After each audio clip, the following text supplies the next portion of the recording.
नमस्कार dear students, आप देख रहे हैं उत्कर्ष एस स्टडी। तो आज हम करने जा रहे हैं ज्योग्राफी के कुछ इम्पोर्टेंट क्वेश्चन शॉर्टकट ट्रिक के साथ। तो चलो शुरू करते हैं। G20 संगठन, G20 संगठन में 20 देश शामिल हैं। तो पहले तो देखते हैं कि G20 संगठन है क्या। तो G20 का प्रारंभ 1999 में हुआ था और एशियन फाइनेंशियल क्राइसिस के बाद हुआ। G20 का संगठन G20 समूह का जिसमें अर्थव्यवस्था, राजकोष संचालन और व्यापार के विषय पर सामूहिक विचार विमर्श करने के लिए 19 देशों तथा यूरोपीय यूनियन के वित्त मंत्रियों और केंद्रीय बैंक को सदस्य बनाया गया और इसमें 20 देश शामिल है। तो आपको इसकी डेट याद रखनी है कि कब स्टार्ट हुआ था, 1999 में।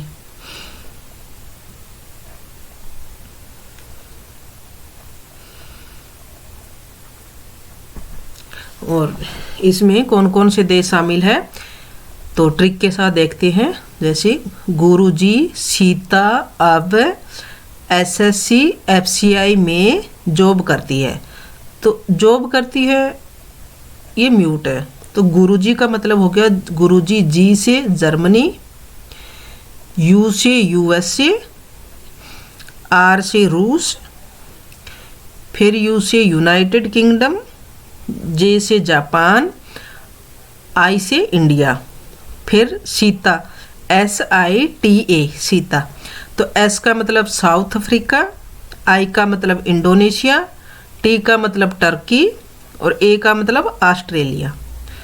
फिर अब गुरुजी सीता अब, AB अब। तो A का मतलब अर्जेंटीना और B का मतलब ब्राज़ील। फिर SSC FCI ME। तो SSC, S का मतलब सऊदी अरब, फिर S का मतलब साउथ कोरिया, फिर C का मतलब कनाडा, FCI फ्रांस, चीन, इटली, ME मतलब M का मैक्सिको, E का मतलब यूरोपियन संघ। तो ये देश इसमें शामिल है। तो ये ट्रिक के साथ बहुत आसानी से याद हो जाते हैं।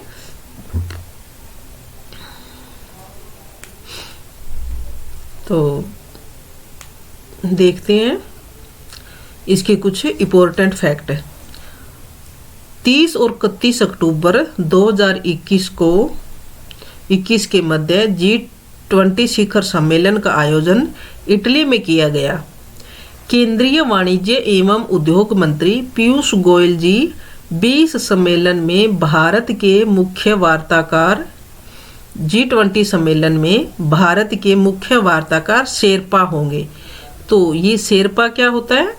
शेरपा G20 सदस्य देशों के नेताओं का प्रतिनिधित्व होता है जो सम्मेलन के एजेंडे के बीच समन्वय बनाता है। साथ ही सदस्य देशों के साथ मिलकर आर्थिक, राजनीतिक और वैश्विक चर्चा के एजेंडे को लेकर बात करता है। और 1 दिसंबर 2022 से G20 की अध्यक्षता भारत करेगा और वर्ष 2023 में पहली बार G20 लीडर्स समिट का आयोजन भारत में होगा। वर्ष 1999 में G20 की स्थापना के बाद भारत इसका सदस्य रहा है। G20 एक प्रमुख अंतर्राष्ट्रीय समूह है जो विश्व की प्रमुख अर्थव्यवस्थाओं और यूरोपीय संघ को एक साथ लाता है।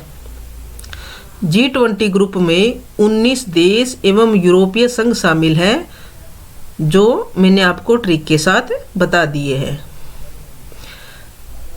G20 देशों की अर्थव्यवस्था विश्व के कुल GDP में लगभग 80% हिस्सेदारी रखते हैं। विश्व व्यापार में इसकी हिस्सेदारी लगभग 75% है। विश्व की आबादी का लगभग 60% हिस्सा इन्हीं देशों में है।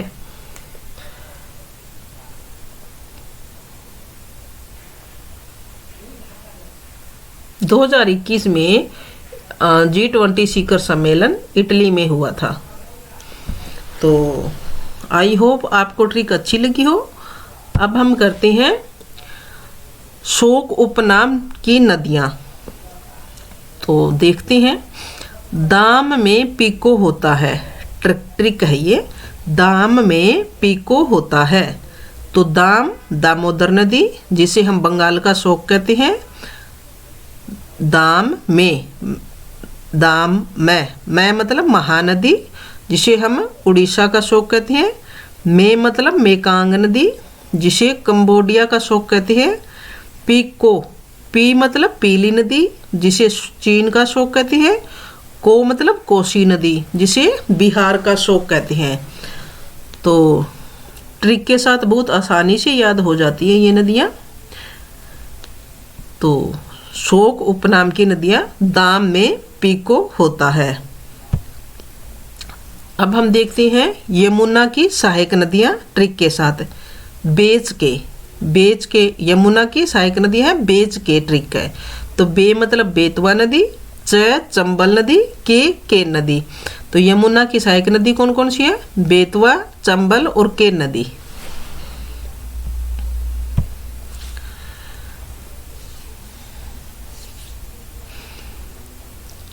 और चंबल की सहायक नदियाँ पहले हमने की है यमुना की सहायक नदियाँ, अब हम करते हैं चंबल की सहायक नदियाँ। तो चंबल की सहायक नदियों की ट्रिक है, आप पानी में आलू बनाकर बता दो। तो आ मतलब आहू नदी, पा मतलब परवन और पार्वती नदी, पा से परवन नदी, पा से पार्वती नदी, नी से निजाम नदी, में मतलब मेज नदी, आलूनिया, बना से बनास, कर काली सिंध नदी, बता मतलब बामनी। तो ये चंबल की सहायक नदियां हैं। तो अब हम देखते हैं एक्वामेशन क्या है।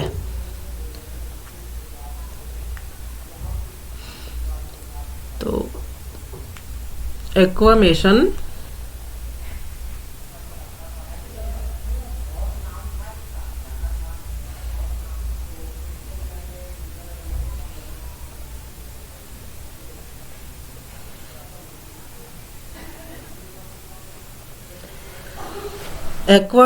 क्षारीय हाइड्रोलिसिस की प्रक्रिया में मृतक के शरीर को जल तथा अत्यधिक क्षारीय मिश्रण से युक्त एक दाबानुकूलित धात्विक सिलेंडर में कुछ घंटों के लिए डुबोया जाता है, जिससे लगभग 150 डिग्री सेंटीग्रेड तापमान तक गर्म किया जाता है। इसमें अग्नि से 5 गुना कम ऊर्जा का उपयोग होता है। यह दाह संस्कार के दौरान उत्सर्जित होने वाली ग्रीन हाउस गैसों की मात्रा को लगभग 35% कम कर देता है। हल्का जल प्रवाह, तापमान और क्षारीय का उच्च संयोजन कार्बनिक पदार्थों के विघटन में मदद करता है। इस प्रक्रिया में हड्डियों के अवशेष तथा तटस्थ तरल का बहिस्त्राव होता है। इस विसंक्रमित बहिस्त्राव में लवण, शर्करा, अमीनो अम्ल और पेप्टाइड होते हैं। प्रक्रिया के पूर्ण होने पर इसमें कोई ऊतक या डीएनए पदार्थ शेष नहीं बचता। अंत में इस अपशिष्ट को दूसरे अपशिष्ट जल के साथ बहा दिया जाता है।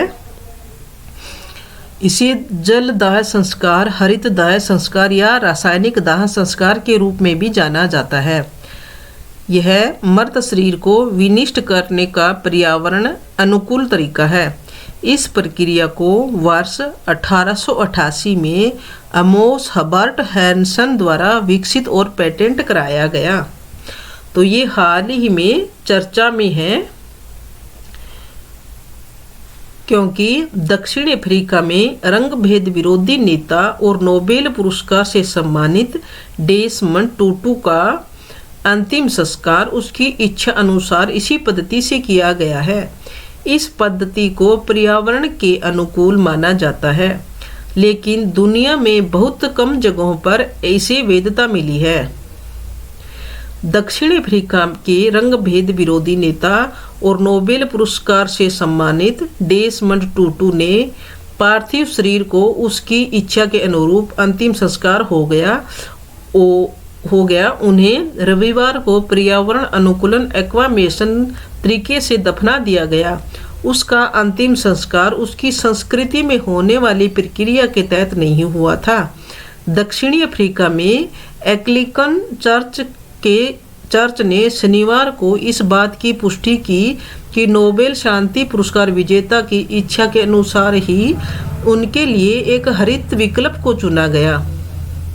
इसमें था कि शव को जलाया नहीं जाए, और इसमें खास बात ये थी कि टूटू जो नोबेल पुरस्कार विजेता थे, टूटू नाम था उसका, उसने इच्छा जताई कि उसका अंतिम संस्कार एक्वामेशन या क्षारीय हाइड्रोलिसिस जैसी पर्यावरण अनुकूल पद्धति से ही किया जाए।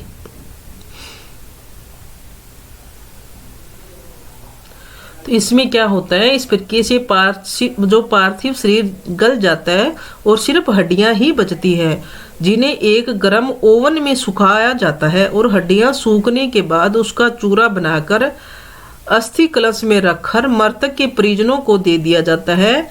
इसमें अमूमन तापमान 300 डिग्री फ़ारेनहाइट तक रखा जाता है। 1400 से 1800 डिग्री तक तापमान रखने से यह प्रक्रिया 2 घंटे में पूरी हो जाती है।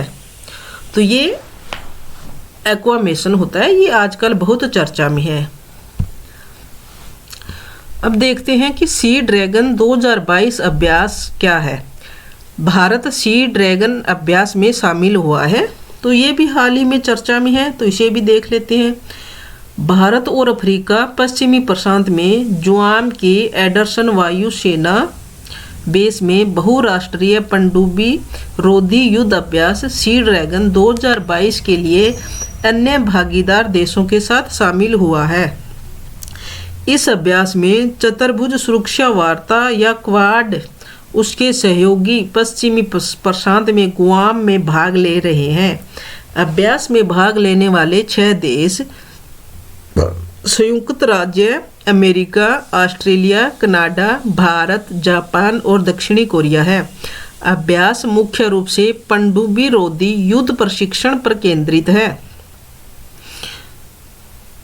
क्वाड के सभी 4 देश जापान, भारत, ऑस्ट्रेलिया और यूएसए ने वर्ष 2020 में मालाबार अभ्यास में भी भाग लिया था। प्रत्येक घटना को श्रेणीबद्ध किया जाएगा और उच्चतम अंक प्राप्त करने वाले देश को ड्रैगन बेल्ट पुरस्कार दिया जाएगा।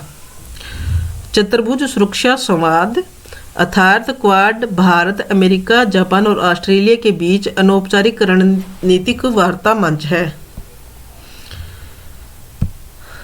तो देखते हैं सार कार्यक्रम क्या है, आजकल चर्चा में है। क्यों चर्चा में है? हाल ही में आज़ादी में अमृत महोत्सव के अंतर्गत आवास एवं शहरी कार्य मंत्रालय ने smart city and academia towards action and research कार्यक्रम को शुरू किया।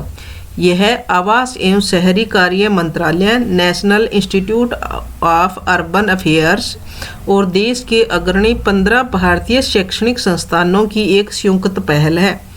इस कार्यक्रम का उद्देश्य छात्रों को शहरी विकास परियोजनाओं से जुड़ाव के अवसर प्रदान करने एवं बेहतर तरीके से सीखने के साथ साथ शहरी व्यवसायों एवं शिक्षाविदों के बीच वास्तविक समय के ज्ञान प्रसार को सुगम किया जाएगा,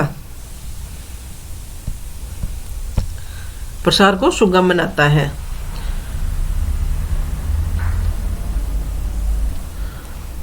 तो ओके दोस्तों, आई होप आपको क्लास पसंद आई होगी। क्लास को लाइक करना, सब्सक्राइब करना और ज़्यादा से ज़्यादा शेयर करना। Thank you.